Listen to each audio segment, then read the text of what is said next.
Italian Wine Podcast.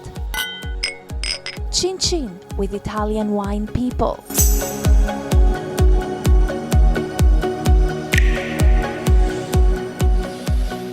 Hello, this is the Italian Wine Podcast with me, Monty Waldin. Today's guest is Francesca Bava from the Cocchi Winery in Coconato d'Asti in Piemonte. Welcome, Francesca. Thank you. Now, first of all, let's dig down. How many wineries run by the Bava family are there in this part of Piemonte, in the Asti area of Piemonte?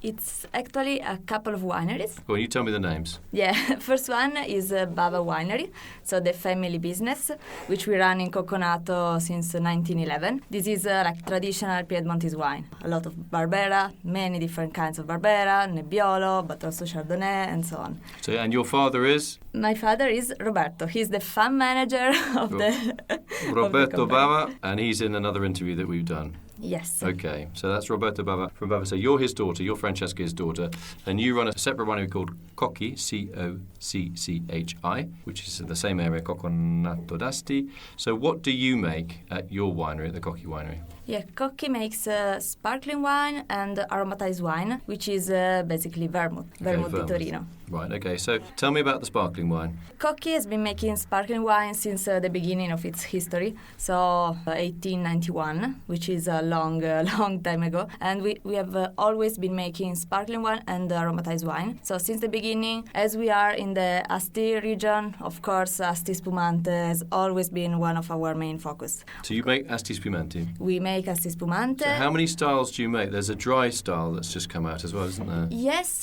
we don't make the Asti Secco so far. Asti Secco, we will see maybe in the future, but at the moment we prefer to focus on the sweet side of the Asti Spumante. So just remind everybody, Asti Spumante is, how is it made and which grape is it made from? It's Which grapes Moscato. is it made? Moscato Bianco.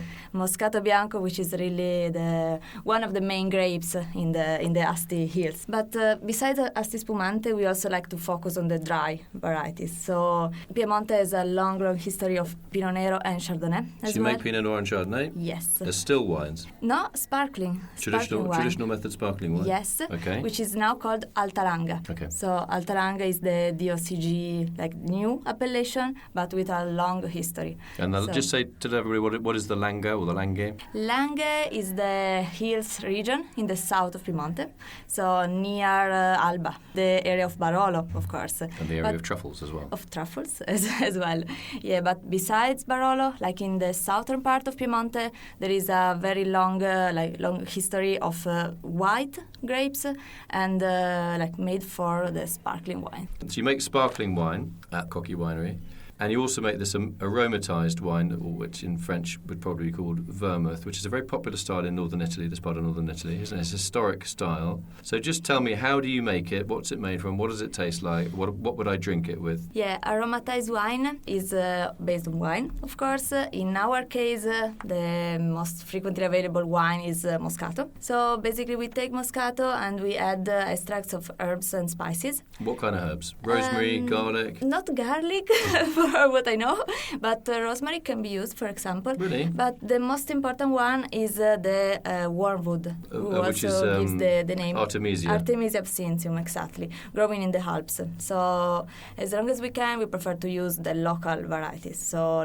Piedmontese Artemisia, but also like exotic spices, such as rhubarb, but also quinine, but also cardamom, cinnamon, and so.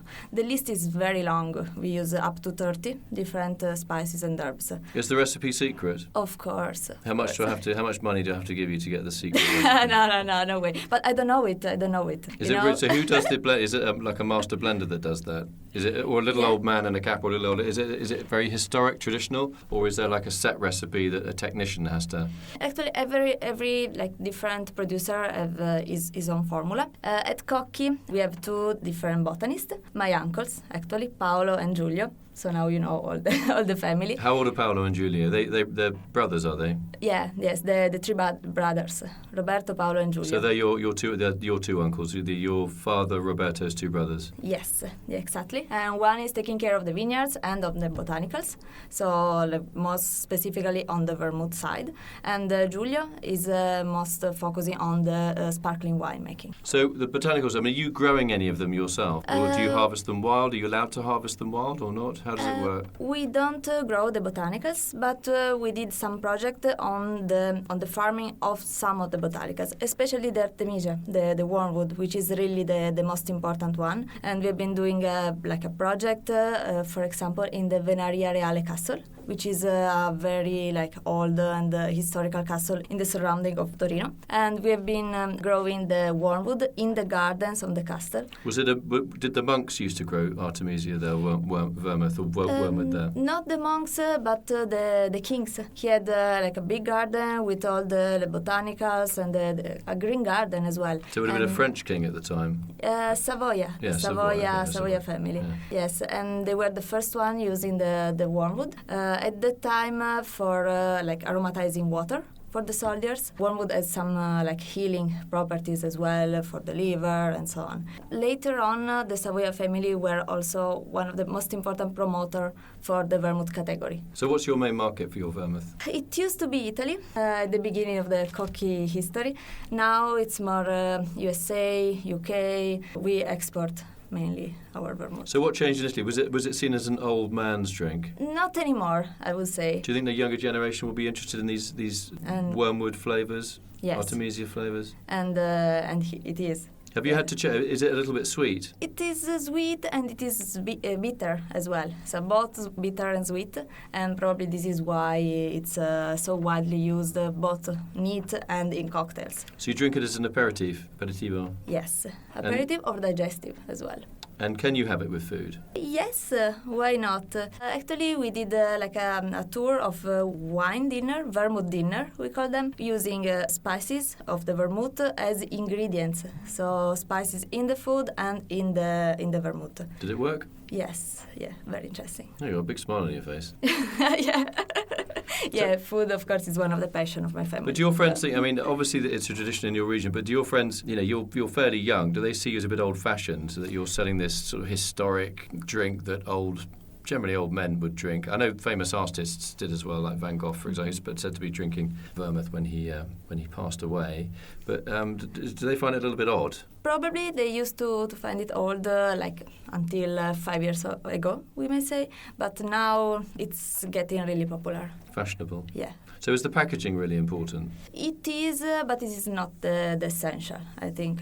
People is getting really interested in the ingredients, in the way we make it, so it's not enough to have a nice packaging. So when you go into the mountains to harvest the plant, who's looking after the plants there? Are they wild? Are you allowed to harvest them wild, or are there vermouth quotes plantations where wormwood or artemisia farmers actually grow this plant specifically for the vermouth industry? Yes, vermouth industry is getting bigger and bigger every year. So there is a wide need of wormwood for the production. And when do you pick the wormwood when is it most flavourful? At flowering, just before flowering? It's after flowering, but in the summer. Then it depends on the decision of the specific producer. Okay. Just want to say thanks to Francesca Bava from the Cocchi Winery in Coconato d'Asti in Piemonte.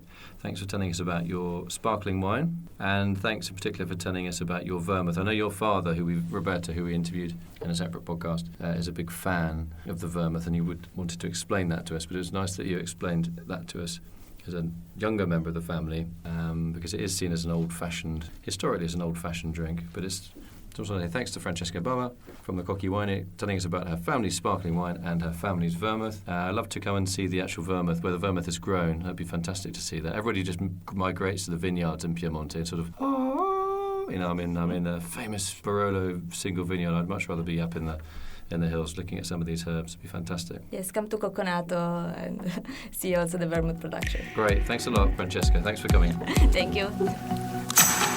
Follow Italian Wine Podcast on Facebook and Instagram.